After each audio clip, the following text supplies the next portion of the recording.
On today's show, an inspirational story of a student dancer, hands-on art education with art play, and delving into the world of competitive poetry. All that and more next on this special arts edition of Inside MSU.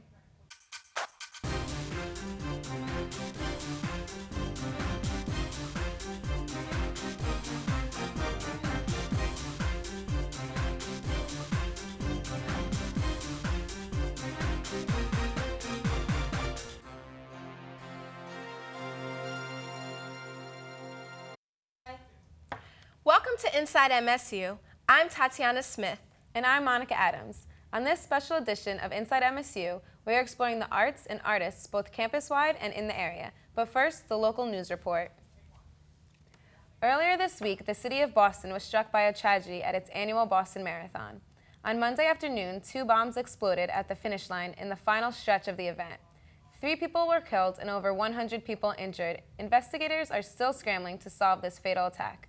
The bombs, which exploded 12 seconds apart, have been revealed to have included nails, BBs, and ball bearings. It was housed in both a metal container and a pressure cooker. It is not clear yet the motive of the attack, and no arrests have been made. In happier news, spring has sprung, and to celebrate the warm weather, Student Life at Montclair is hosting its annual Spring Week festivities. The fun began on Monday with a carnival in the Student Center quad, and Tuesday brought free tacos and smoothies. The best is yet to come with the highly anticipated M-Glow Paint Party and Montclair Fest concert this weekend.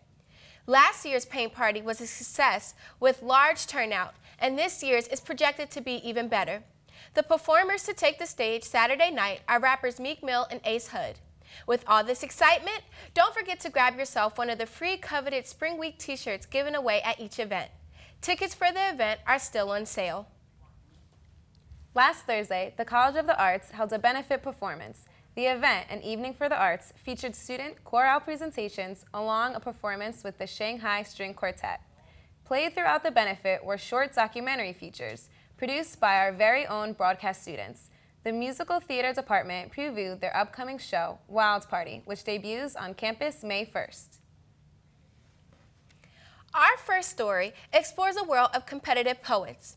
On-campus group Speaking Through Silence is an organization made up of Montclair State students who have a way with words. With such a talented group, it brings into question if poetry, although an art form, can also be used in a competitive setting.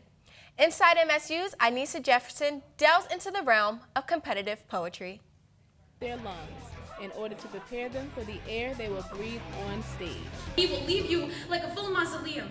Anne-Marie Manso was one of the competitors at this year's Grand Slam, a competition that serves as a preliminary in order to form a team that will compete on a national level. She is also a junior at Montclair State University studying English education to be a teacher.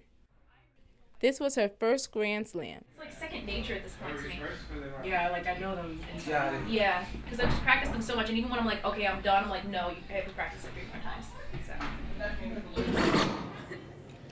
When meeting the boogeyman for the first time in the daylight, forget all of your nocturnal history with him. Anne-Marie did not make the team. However, a senior, Shalita McCann, had a different outcome. In third place, with a cumulative score of a 78.1 out of 90, we have Miss Shalita McCann.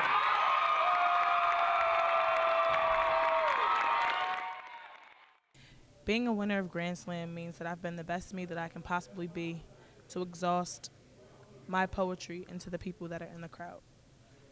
What is the procedure when a Seton Hall dormitory really catches fire and the only thing you remember is to roll, stop, or drop in that shimmered water because you have already made it up in your mind at 4 a.m. that you are going to die? Being on a team means that you get to share an experience with someone else, an experience that allows you to become more vibrant with somebody who you work with cohesively as a writer and as an artist as well. And there it was, a team of poetic athletes were formed to compete at Cup Seat. These poets have proven that competition, though still not for the faint of heart, covers a range of arenas and talent. For Inside MSU, I'm Anissa Jefferson. Thank you, Anissa. It is very important for young children to learn how to express themselves through art. However, we may not realize that early everyday play is the start to discovering one's creativity. Inside MSU's, Bonnie Garcia takes a look on how Funsters, an art school in Fort Lee, New Jersey, is showing the fundamentals of early art education and self-expression through art play. You guys ready? You guys ready? 1, 2. 아니, 엄마 그렇게 아니라. You cannot call your mommy. Creativity is a quality that is found at an early age, and it is everyday play that provides the first starting point. Funsters in Fort Lee, New Jersey is an art school that promotes early learning and creativity by combining art and play together, better known as art play. Owner Sally Sejin Kim teaches art play by using simple everyday play to create a variety of art projects. Bubbles. I started Funsters with my own children to have fun playing with art. Soon, my children's friends joined in, and we started putting vinyl on the floor in the kitchen. And we used basic paints and made different materials. They had lots of fun, and soon we started to have more children joined in. I thought that I could get the children involved in this good program, so I started Funsters. Furthermore, we moved into a bigger place where we can provide a better environment, materials, and teachers for them. Each art project goes with specific themes from colors, shapes, seasons, animals, and basic skills. We use many different types of materials at Funsters. We use soil, sand, rocks, flowers, and cooking flour. We also use unusual materials like soap bubbles and basic paint. In addition, we let the kids to release their stress by letting them shout. What's next for Funsters? They will continue to encourage their students to express their creativity in all that they do. Whether in art, cooking, or regular play, these habits will continue throughout their lives and will show that self-expression comes in all forms.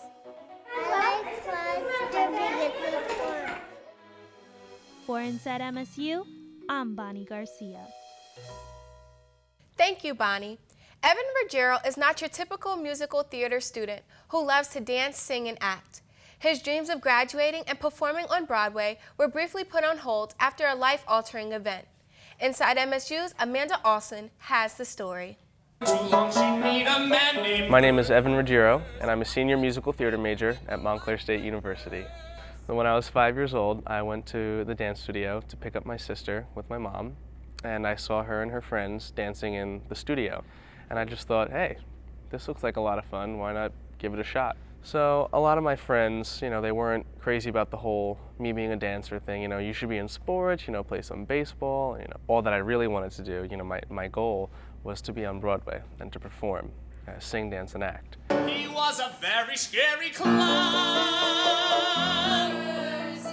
And Montclair State University was a fairly new program under the direction of Clay James, who was a phenomenal tap dancer. It became very clear very fast how talented he was once he got here.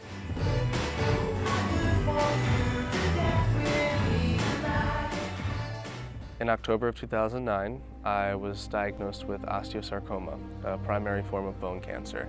At 19 years old, being told that you have cancer is extremely frightening.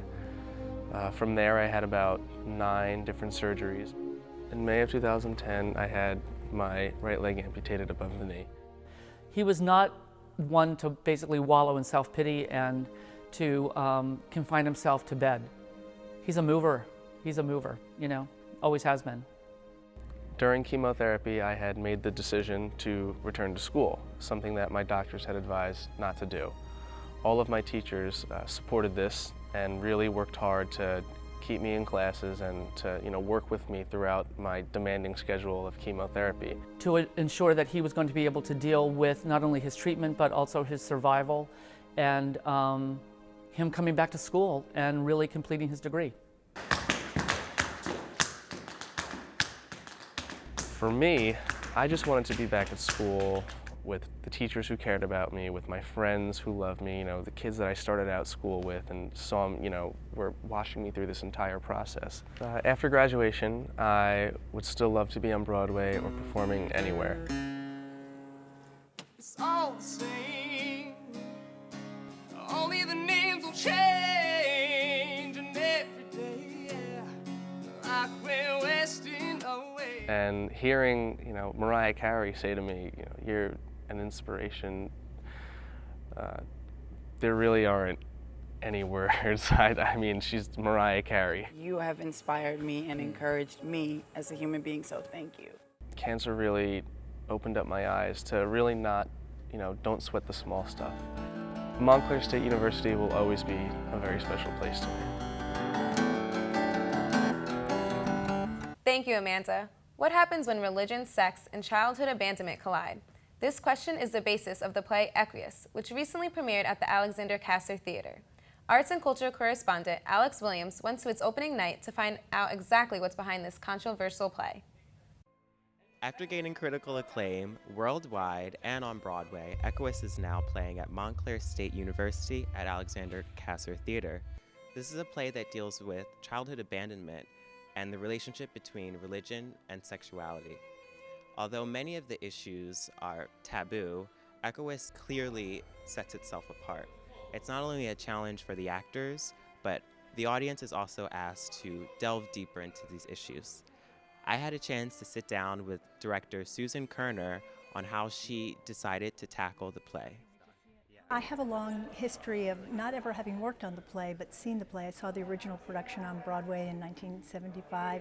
I saw the national tour in Boston was 76. I saw it again in London when it was done with Daniel Radcliffe in 2008. So I've been following this play.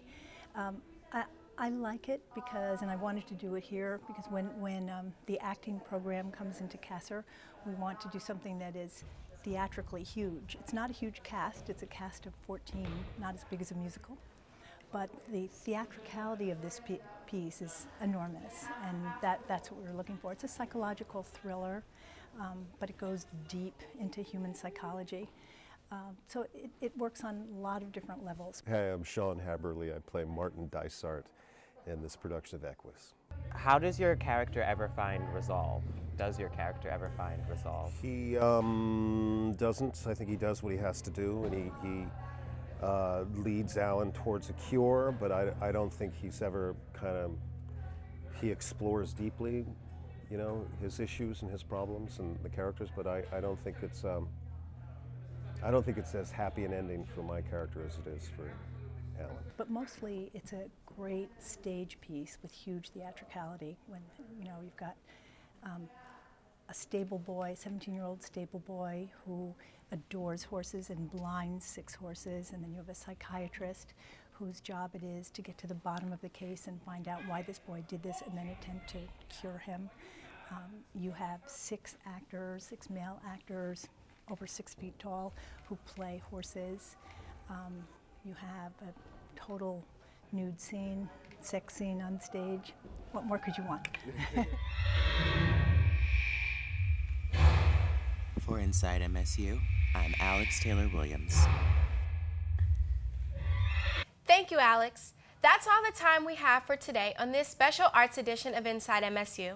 Tune in next week for our final show, where we hear from PBS CEO Paula Kerger about her future ventures for PBS. I'm Tatiana Smith. And I'm Monica Adams. Thank you for watching.